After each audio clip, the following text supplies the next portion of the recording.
Olá! Hoje nós vamos falar sobre inteligência emocional, uma habilidade extremamente necessária para nós que somos professores de AE e sala de recurso.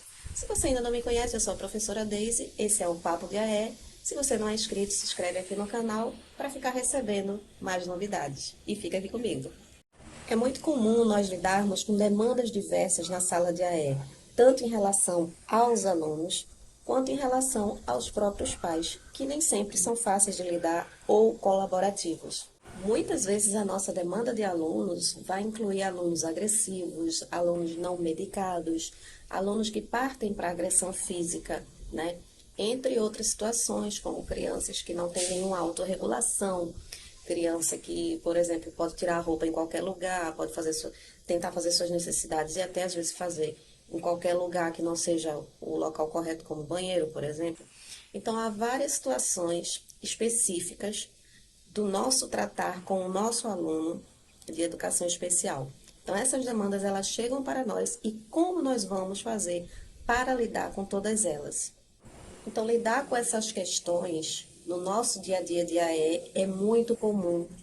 Então, até onde a gente consegue ir, até onde a gente consegue lidar com isso, sem trazer essa frustração para si, né? Quando a gente começa a perceber que todo aquele planejamento que a gente fez para aquela criança, para aquele adolescente específico, não está funcionando, que ele não está respondendo conforme o esperado ou o planejado.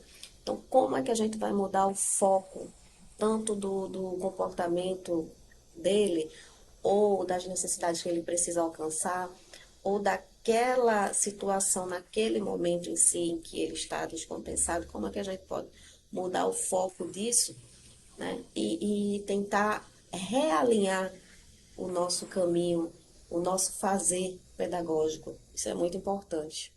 Então, trabalhar com educação especial não é fácil, apesar de até alguns colegas de trabalho, né, dizer que a gente não faz nada, que a gente faz muito pouco, que a gente tem poucos alunos e que por isso nossa carga é bem mais fácil, é bem mais suave. Pelo contrário, né, nós temos demandas muito específicas, nós temos muito trabalho envolvido e o que é que a gente pode fazer para facilitar esse caminho, essa passagem desse aluno por essa escola, né? É isso que a gente tem que pensar e repensar nesse fazer. O que que a gente pode fazer para contribuir e que realmente funcione, que realmente dê certo, porque nós trabalhamos e trabalhamos muito e as pessoas também têm que reconhecer isso, não só nós, como profissionais. E é importante que você se imponha como profissional, que você se coloque no seu espaço de trabalho como profissional que faz e que sabe o que faz e por que faz e para quem faz. Isso é de fundamental importância para que você seja reconhecido, para que você seja respeitado no seu ambiente de trabalho. Mas em si, não são questões fáceis, não são demandas fáceis e que nós somos obrigados a lidar com elas todos os dias. Uma coisa de fundamental importância que você, professor, tem que ter consciência disso, é que você não pode ter medo de pedir ajuda. A gente nem sempre vai conseguir alcançar o que a gente quer, o que a gente precisa, naquele momento daquele aluno. Haverá momentos em que tudo o planejado não funcionará, que tudo que a gente poderia fazer pelaquela criança, por aquele adolescente, ainda não vai ser o suficiente, a gente não vai conseguir alcançar aquela pessoa, aquela necessidade dela naquele momento. E tá tudo bem também. A gente pode sim pedir ajuda, a gente pode sempre pedir o auxílio, o socorro de alguém que esteja por perto e que queira ajudar, né? Pode ser que tenha professores de apoio na sua escola, ou você pode recorrer à sua própria gestão, você pode deixar a porta aberta, ou você pode chamar os pais para levar a criança de volta, ou você pode tentar mudar o foco daquela situação de alguma maneira, mas o que você tem que assumir para si é que nem sempre a gente vai conseguir fazer aquilo que planejou e que a criança não está em um momento de receber aquilo que foi planejado para ela. E tá tudo bem também que você não vai levar isso para o seu coração como uma falha sua, porque é uma das questões que envolve esse fazer pedagógico da educação especial, que sempre haverá situações diferentes, inusitadas, em que você vai precisar lidar e que nem sempre você vai conseguir lidar com elas de forma completa ou absoluta, porque nem tudo depende só de você, né? Então também a gente tem que refletir sobre isso, que nem tudo é só sobre nós. A gente também nunca pode desistir, né? Desistir daquele aluno, desistir daquela pessoa, daquele ser humano. A gente pode sempre se recentralizar, reorganizar a rota, né? Tentar fazer novos caminhos darem certo, construir novas pontes, ver onde é que você falhou e onde é que você pode melhorar da próxima vez, o que é que ainda pode ser feito por aquela criança, por aquele adolescente. Então, sempre você pode repensar em novas formas de agir e de trabalhar com aquela pessoa. Isso é muito importante porque a gente não pode simplesmente abandonar o a criança, né? Porque ela não está respondendo ou correspondendo da forma que gostaríamos ou da forma aceitável ou desejável. Então, sempre se recentralizar, colocar a cabeça para pensar em como é que eu posso melhorar a situação para aquela criança, nas suas demandas específicas, o que é que eu posso fazer, em que é que eu posso ajudar, como é que eu posso reorganizar todo esse caminho em que ela precisa percorrer na escola. Então, é uma coisa que você tem que se reavaliar também, porque o caminho da escola, da criança, aliás, você também faz parte na escola. Ela não caminha na escola sozinha. Então, você é uma figura muito importante na estadia daquela criança na escola e é importante que, quando uma coisa não der certo, você tenha essa consciência de que você pode refazer essa rota sempre. E é assim que caminhamos, e é assim que as coisas dão certo. Sobre essa questão de você saber que nem tudo depende de você, eu falo no sentido de que você tem que saber como é o histórico dessa criança. Antes dela chegar até você, pelo que ela passou. Claro que a gente não consegue saber tudo da criança, por isso que o diálogo com a família é muito importante, mas o máximo que a gente conseguir reunir de informações vai ser muito bom para que a gente planeje um novo caminhar a partir dali. Porque a gente sabe que tem crianças que não são medicadas corretamente, a gente sabe que tem crianças em que os pais querem apenas se livrar da criança, então, naquele momento em que ela está na escola, os pais aproveitam para sentir aquele, vamos dizer assim, aquele alívio de que está em algum momento sem a criança. Acontece bastante isso, sim. Então, nem querem nem ficar na escola esperando o atendimento. E às vezes, quando a criança não tem muita ou nenhuma autorregulação, é importante que os pais fiquem ali esperando. Para o caso de não dar certo o atendimento até o fim, a criança possa voltar com a família para um ambiente que ela se sinta segura, né? Porque quanto mais tempo ela é deixada naquele ambiente que ela não está à vontade, ela vai se descompensar mais ainda. Mas aí, nem sempre essas coisas são possíveis, né? Então é importante que você saiba como essa criança chegou antes para você, né? Com todo o histórico, toda a bagagem dela, porque não é uma coisa que depende só de você, professor. Muitas vezes a criança já vem com uma bagagem muito pesada e muitas vezes também os pais não vão lhe ajudar, né? E aí você praticamente está trabalhando sozinho, né? Criando novas estratégias para fazer com que tudo funcione e dê certo. Mas o que é importante? Justamente sempre esse diálogo para que as coisas possam funcionar. Acontece muitas vezes de uma criança nem sequer querer entrar na sala de AE, por exemplo. Uma criança que praticamente ou nunca foi numa terapia, por exemplo, uma criança que não sabe como é ir numa terapia, ir num psicólogo, né? Está saindo de casa para ter algum tipo de atendimento. Quando ela vai pela primeira vez no AE, é comum que ela estranhe aquela situação, aquele ambiente, a pessoa que ela nunca viu, né, que é um estranho. Então, são vários fatores que influenciam para a criança se descompensar, não querer ficar ali, gritar, chorar, se jogar no chão, querer ir embora. Acontece sim, mas isso não diz respeito a uma falha sua como professor. Porque você está recebendo aquela criança naquele momento e nem sempre o que você planejou para fazer com ela vai dar certo por conta disso, porque é a primeira vez, é aquele primeiro contato com a criança e ela não tem essa habilidade social necessária para permanecer ali com uma pessoa que ela nunca viu, nem que seja por alguns minutos. Então, quando isso acontecer, é importante que os pais fiquem esperando para ver a reação da criança, tentar regular a criança novamente, tentar fazer com que ela fique tranquila, se tranquilize. Caso nada dê certo, caso a criança ainda permaneça muito agitada, muito irritada, né, querendo ir embora, a gente pode sim liberar a criança e fazer um novo planejamento de horário mesmo, para que ela não fique tanto tempo como seria o horário original, né, da criança no AE. Então a gente percebe que ela não vai conseguir ficar aquele tempo todo. Então ela vai embora naquele momento em que ela não está à vontade no espaço. Ela veio, conheceu, porque foi o primeiro contato dela.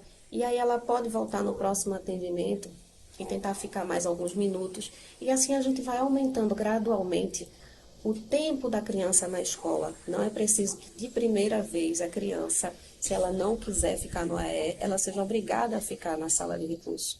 Ela pode ficar circulando pela escola, sentindo como a escola é, sentindo aquele espaço diferente da casa dela, do espaço em que ela se sente confortável.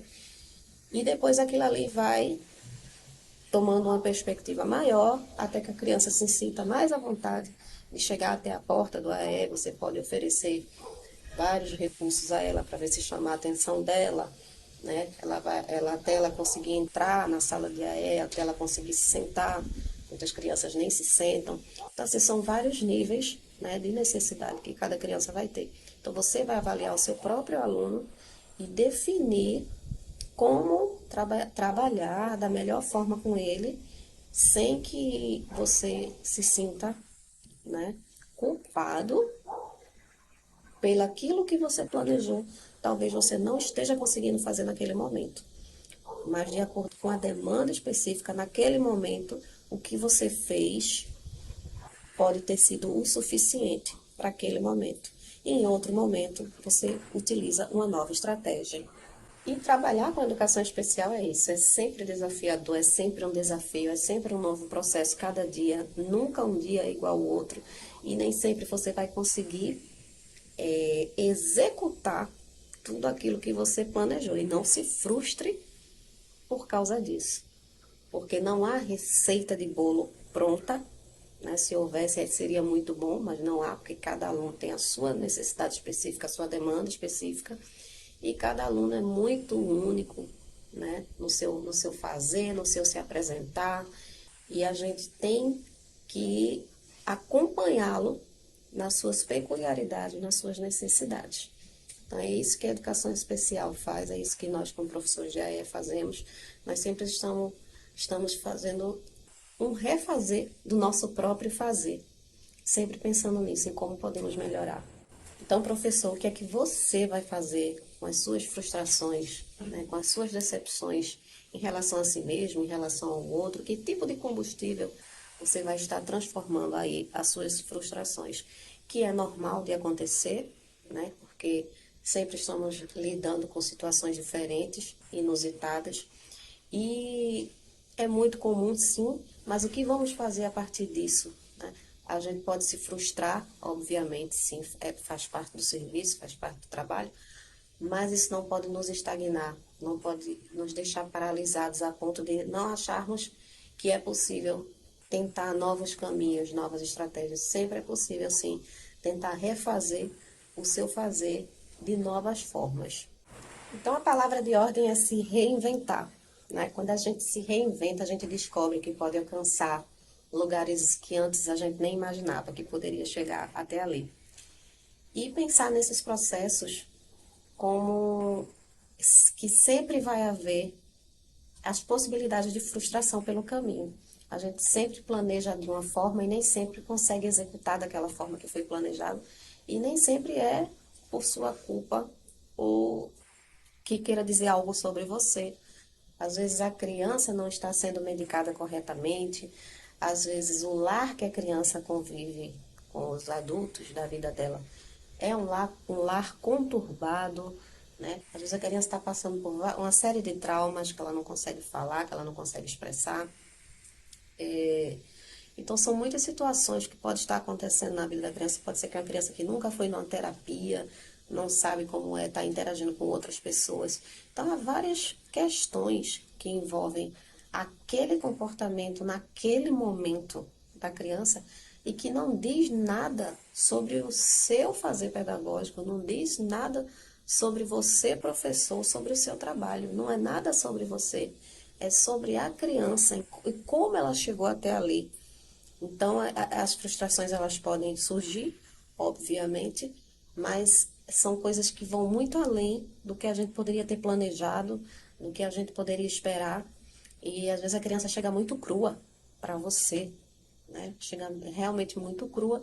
E como é que você vai fazer para começar a reinserir aquela criança numa situação pedagógica em que ela aceite, que ela colabore, né? Então sempre a gente vai ter que estar repensando sobre isso, mas que você sempre reveja, professor, que nem sempre é sobre você ou o seu fazer, que a criança ela já vem com a bagagem dela pronta.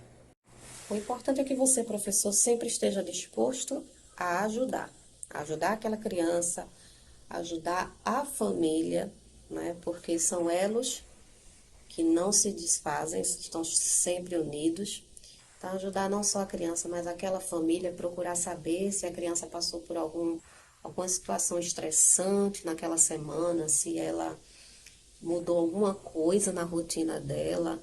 Então, são vários fatores que podem estar influenciando, sim, aquele momento conturbado da criança, em como ela chegou até você, né? E tentar manter esse diálogo com a família é muito importante, porque a gente pode sempre manter essas pontes, né, alçadas, de forma que a gente possa fazer essa conexão com a criança por meio da família. Queira sempre ajudar e mantenha sempre todos por perto.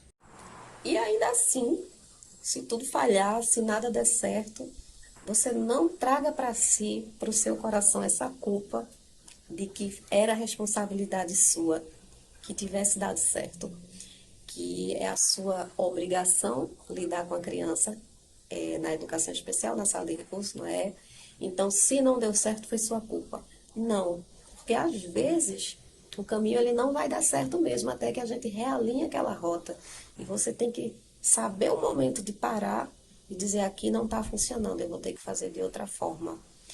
Mas, de toda forma, professor, esteja bem, porque a gente só consegue ajudar o outro quando a gente também está bem, né?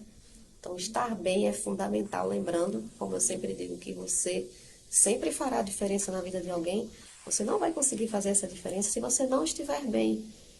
Então, esteja bem para oferecer o melhor ao outro, tá bom? Nossa conversa hoje era sobre isso, sobre inteligência emocional na sala de EE, na sala de recursos, trabalhando com educação especial. Espero que você tenha gostado e até o próximo vídeo. Tchau, tchau!